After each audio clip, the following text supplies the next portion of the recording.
കളിയാക്കൊന്നും വേണ്ട. കൊച്ചിന് ചേച്ചി കളിച്ചിട്ടുണ്ടാവില്ല കഞ്ഞിക്കറിയൊക്കെ വെച്ച്. അമ്മ അമ്മയുടെ പുതിയ ഷോള് വെച്ച് അവള് സാരി കൊടുത്തേക്കണേ. അവളെന്റെ ഷോളല്ലേ എടുത്തുള്ളൂ, നീ എന്റെ പുതിയ പട്ടുസാരി എടുത്താ കളിച്ചോണ്ടിരുന്നേ.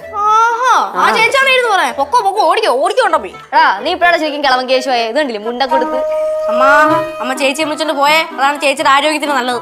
എടാ നീ കാര്യാക്കൊന്നും വേണ്ട, ചേച്ചി നമ്മള് കളി ചേർത്തില്ലല്ലോ, അതിന്റെ അസൂയാടാ. അയ്യ അസൂയപ്പെടാനും മാത്രം മഹത്തായ കാര്യങ്ങളാണല്ലോ രണ്ടും കൂടെ ചെയ്ത് കൂട്ടണേ. ചേച്ചി എടാ വിട്ടേക്ക്. ഇനി നമ്മൾ ഇവിടെ നിന്ന് കളിച്ചാലേ നിന്റെ മിക്കവാറും ചേച്ചിക്ക് രണ്ടെണ്ണം കിട്ടും. നമുക്ക് പുറത്തേക്ക് കളിക്കാം, ബാ ഒക്കെ എടുത്തോ. വേണ്ട വേണ്ട, അവിടെ നിന്ന് കളിച്ചോ. അത് വേണ്ടമ്മ, കാരണേ ഞങ്ങൾ ഇവിടെ കളിച്ചാ ചേച്ചി കിടക്കിടക്ക് വന്ന് ഞങ്ങളെ കുത്താൻ തോന്നും. അതാ. ചേച്ചി ഒന്നും ചെയ്യുന്നില്ല, നിങ്ങൾ അവിടെ നിന്ന് കളിച്ചോ. ഉറപ്പ്? ഉറപ്പ്. കളിച്ചോ. എന്നാ പിന്നോട് കളിക്കാം.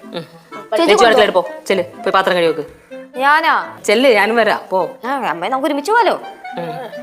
ചേട്ടാ മറ്റേ അപ്പം മുട്ടക്കറി ഉണ്ടല്ലോ, അത് കഴിച്ച് ദഹിച്ച് കഴിയുമ്പോ അപ്പുറത്തെ വീട്ടിലേക്ക് ഒന്ന് വരണേ. അവിടെ ബനാന ഫ്രൈ ഇരിപ്പുണ്ട്. Banana fry? പഴംപൊരി. പഴംപൊരിയാ?